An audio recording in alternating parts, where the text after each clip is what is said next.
Coming soon to own on video and DVD.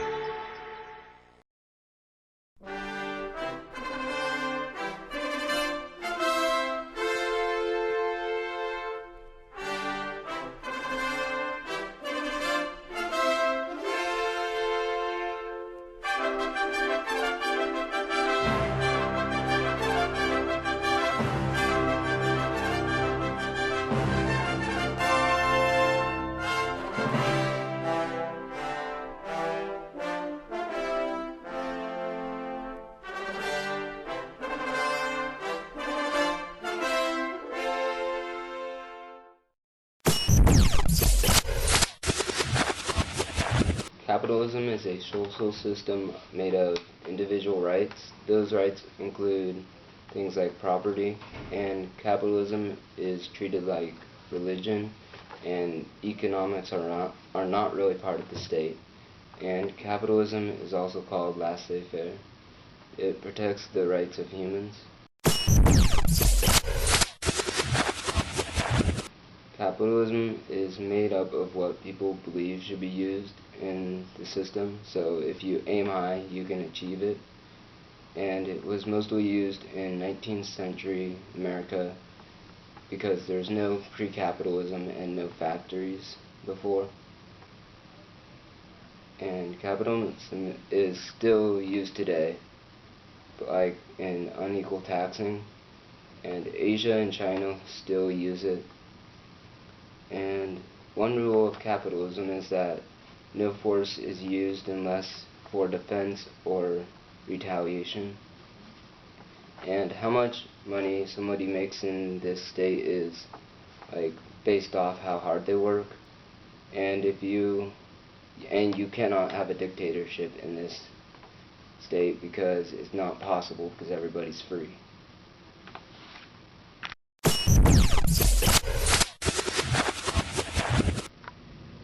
Capitalism can be traced back to early forms of merchant capitalism, which is a term used by historians to refer to the earliest occurrence in the development of capitalism as an economy and social system.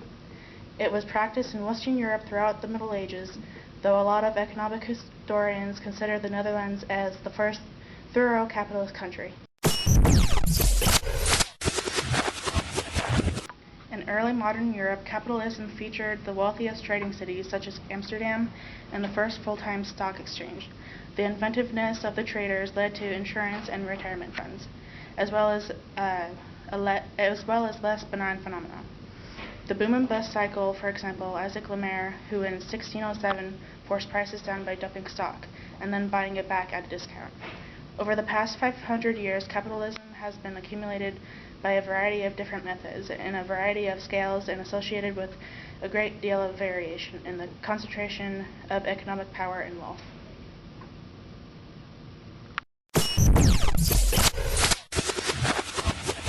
Capitalism can be successful, but it also has the ways of not being successful. It has to do with the way things are sold, making them sell correctly or not. Where there is business, there is capitalism within it. It is possible for a business to go bankrupt from selling a product at the wrong time compared to one selling a product at the right time, making it a huge success. So in the end, it all depends on what the product is and where it is sold and when.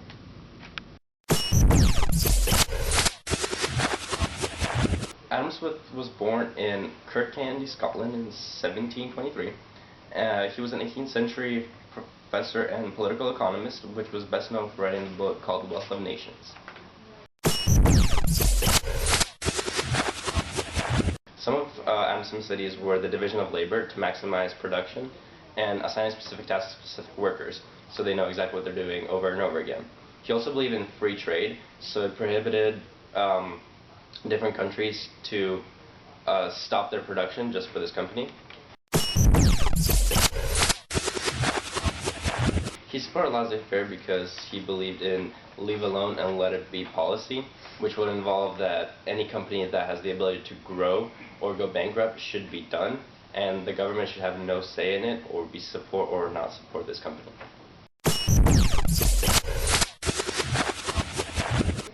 No, not really.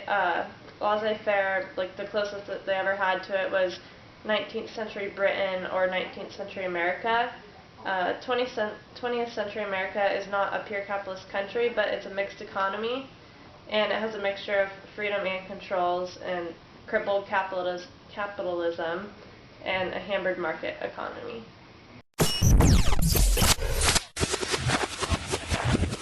The development of capitalism is northern Protestant countries such as Netherlands and England, and it's prompted the theory of the Reformation that caused capitalism.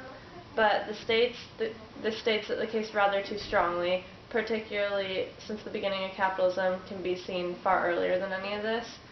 There are elements in Reformation thought which greatly helped the development of capitalism, and this is particularly true for the Calvinist variety of Reformed faith, and that becomes state religion of the Netherlands Great Assembly in 1651.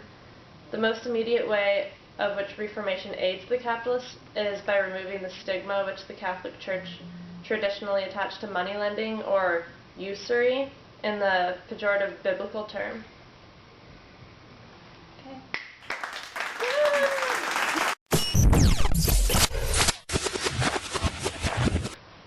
Well, yes and no. I think mostly the reason that the children were working in factories was because there are no child labor laws, and so any age child was able to work, and that's why the factories were so dangerous at the time.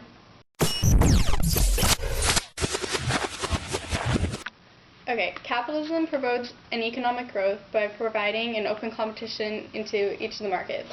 It provides individuals with far more opportunities of raising a higher income and achieving a lot of their economic growth. Capitalism also results in a decentralized economic system and is considered one of the greatest advantages brought to capitalism. In a decentralized economy, individuals are open to more numbers of options in any business that they choose, and are more exposed to competition and have to face different challenges and to find more solutions to stay in their competition. A few examples of pros with capitalism is for lower cost products. More people strive to create an acceptable product at an affordable price to compete with other services, providers, and manufacturers that help to keep the cost of products low, so it's easier for people to buy more of their product. Another example is material accumulation. There is a kind of personal empowerment which comes from materials. Even the meagerly paid wage worker is proud of his dented car or even his old house. He worked for those things, paid for them out of his own pocket, and doesn't owe anything against them. No one has a claim on these things, and their control or destruction is totally based upon his decision. Another example is variety. And because of the nature of competition, any person with the entrepreneurial spirit can make minor modifications to any product and market as something new. And that's why we have dozens of different brands of toilet paper, brands of paper towels that everyone will buy. And it is whereas socialist-based economies only have one. And the last one would be a better distribution. Capitalism is mainly controlled by supply and demand, and where there is a strong demand for something, the product will make it there, and you won't find any long lines waiting for bread in a capitalist society.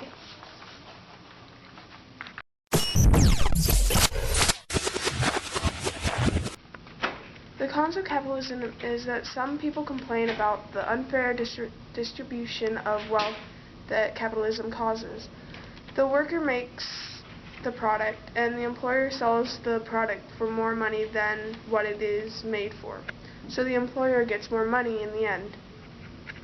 The product that the companies make should be made to the demand of the people, otherwise they will go bankrupt and plummet. Oh, is it doing that? Okay.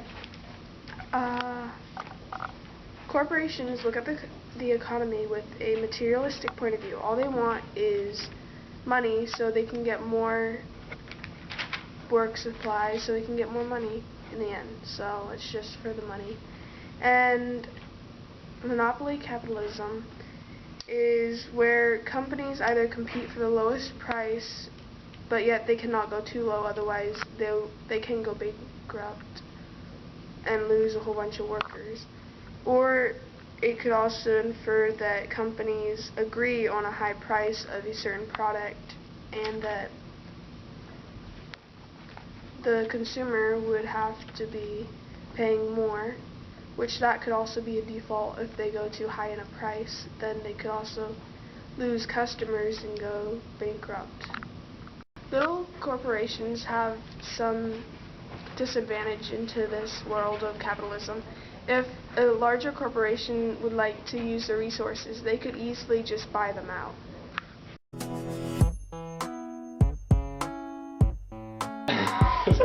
You're really making me mad. You're so bad. Sorry. What were some of his ideas? Some of Adam Smith's ideas were the division of labor to maximize production, which would also involve assigning specific tasks to specific workers so they know exactly what they're doing over and over again. He also... screw this. Roman, just keep going. Hold on. And do it. You really think that line did anything? No. Recording. Oh my god. More bloopers. Okay. Really more bloopers actually. So, okay. Go. That the larger corporations, if they need their things, they can take them over. It's going. Oh, it is. Okay, sorry. Okay, that was really sad. Okay. If